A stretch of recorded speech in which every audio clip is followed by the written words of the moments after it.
Timeline, 5000 ans d'histoire, Richard Fremder. Ce que Netflix a compris, c'est un peu la même chose, mais alors en beaucoup plus lent, en beaucoup plus compliqué, entre la radio et les podcasts. Un jour, j'y reviendrai. Peut-être dans un live. Ce que Netflix a compris, c'est que la clé du succès n'est pas dans la rareté, mais dans la proximité. Le spectateur ne veut plus être spectateur, il veut être un partenaire. Et donc Netflix, faut pas croire, Netflix nous impose rien, elle propose. Après, on peut discuter, mais elle écoute, elle nous observe, elle nous analyse. Et surtout, elle nous parle dans notre langue. Pas seulement linguistique, mais notre langue culturelle. C'est comme ça, d'ailleurs, que commence la conquête du monde.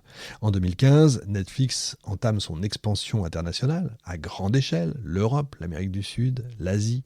Chaque pays découvre le même écran d'accueil, le même logo rouge, mais à chaque fois avec un contenu adapté. Ici des thrillers espagnols, là des drames français, ailleurs des romances indiennes.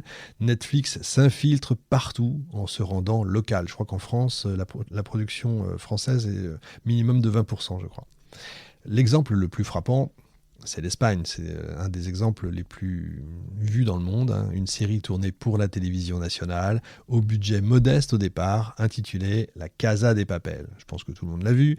Diffusée en 2017, elle passe totalement inaperçue dans son pays. Mais Netflix rachète les droits, la retravaille, la traduit, la met en avant sur sa page d'accueil. Et en quelques semaines, la série devient un phénomène mondial. Les masques d'Ali envahissent les rues, les réseaux sociaux, les carnavals. Vous avez une fiction espagnole quand même, qui devient un symbole global de résistance et de liberté. Qui n'a pas chanté la chanson italienne la fameuse chanson italienne de la résistance. Le message est clair, Netflix n'importe pas la culture américaine, pas seulement, elle exporte la culture du monde. C'est quand même fort. Cette stratégie repose sur une idée très simple, mais redoutable. La donnée n'a pas de frontières. Netflix sait ce que les gens aiment partout. Elle sait que les téléspectateurs français adorent les séries policières scandinaves, que les Brésiliens raffolent des drames familiaux coréens, que les Italiens se passionnent pour les thrillers britanniques. Grâce à ces algorithmes, la plateforme crée des ponts culturels que la télévision nationale n'aurait jamais osé imaginer parce qu'elle n'a pas les fameuses données. Et ce faisant, elle invente un nouveau type de globalisation, non plus celle des produits, mais celle des émotions. Mais cette conquête, là encore, a un prix, c'est l'uniformisation. Parce que pour plaire partout, faut simplifier, lisser, calibrer. Les intrigues doivent être compréhensibles, les émotions universelles, les personnages archétypaux, si vous préférez. Et on l'a vu avec l'histoire du wokisme, qui a fini par faire mal à toutes les plateformes de streaming. Le format Netflix devient reconnaissable entre mille. Plans léchés, rythme rapide, dialogue efficace, bande-son immersive, une grammaire commune du divertissement mondial. Un langage visuel que tout le monde comprend et que certains finissent par trouver finalement un peu trop parfait. Et au cœur de cette globalisation du goût, un autre phénomène voit le jour, la nostalgie algorithmique. Et oui, Netflix comprend même ça, que les spectateurs ne veulent pas seulement découvrir du neuf, mais retrouver des émotions anciennes. Vous me voyez venir, c'est comme ça qu'en 2016 naît Stranger Things, un hommage à Spielberg, à Stephen King, aux années 80. Des vélos, des Walkman, des enfants courageux, des monstres venus d'un autre monde, tout y est familier, et pourtant tout est nouveau. Et la série explose. Et avec elle, Netflix atteint une dimension symbolique, celle de l'entreprise capable de créer des mythes universels. Stranger Things, The Crown, Narcos, Dark, à chaque fois des univers forts, cohérents, construits pour le monde entier. Et chaque pays s'y reconnaît, chaque spectateur y trouve une part de lui-même. Netflix est devenu une fabrique de légendes modernes, à la fois globales et personnalisées. Mais ce triomphe suscite aussi la peur, parce que plus Netflix grandit, plus elle concentre de pouvoir. Pouvoir économique, évidemment, avec des budgets dépassant parfois ceux de certains États. Pouvoir culturel, surtout celui de décider ce que des centaines de millions de personnes verront demain soir. Ce pouvoir-là, insidieux, silencieux, invisible, est quand même inédit dans l'histoire du divertissement. Et les critiques commencent à parler d'une monoculture numérique, d'un empire du goût. On avait déjà ça avec Disney, mais c'était plus comment dire, plus diffus, parce que c'est pour les enfants, et les enfants, ils aiment ça. Mais là, c'est pour tout le monde. Les réalisateurs s'inquiètent, évidemment, de la standardisation des récits. Les États redoutent la perte de leur souveraineté culturelle, déjà qu'ils ont perdu tout le reste, et nulle part, cette résistance ne sera plus vive que dans un pays en particulier, le nôtre, la France. Et quand Netflix décide de partir à la conquête du monde, il le sait à l'avance, un territoire sera plus difficile à pénétrer que tous les autres, la France. Non pas parce que les Français n'aiment pas le cinéma ou les séries, en fait bien au contraire, mais parce que la France, depuis des décennies, protège en fait sa culture comme un trésor national. Ça, c'était avant.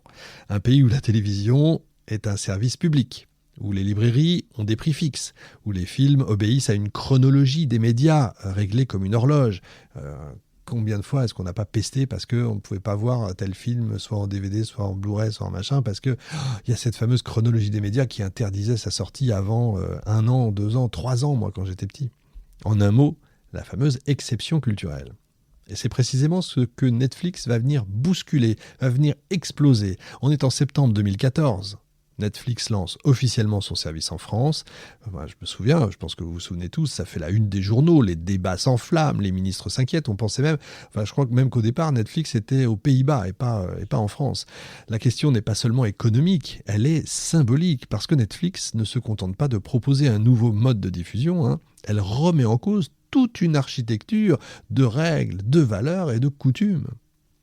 À commencer par cette fameuse chronologie des médias, héritée des années 80, 36 mois, 3 ans entre la sortie d'un film en salle et sa diffusion sur une plateforme payante. Faut imaginer ça. On avait Canal+, nous à l'époque, dans les années 80, on avait juste Canal+, en plus des 3 autres chaînes. Il fallait attendre 3 ans et c'était une véritable révolution quand ce film passait sur Canal+. C'était une règle qui était faite pour protéger les salles de cinéma qui étaient considéré comme le cœur battant de la création. Mais pour Netflix, cette règle est totalement absurde. Comment est-ce qu'on peut séduire des abonnés si les films récents sont inaccessibles ? Comment est-ce qu'on peut concurrencer la télévision si on diffuse toujours avec 3 ans de retard ? Et le choc, faut imaginer ça, est frontal. Et pour la première fois, la France découvre que sa conception du cinéma, fondée sur la rareté et la hiérarchie, entre en collision frontale avec une économie du flux et de l'immédiateté.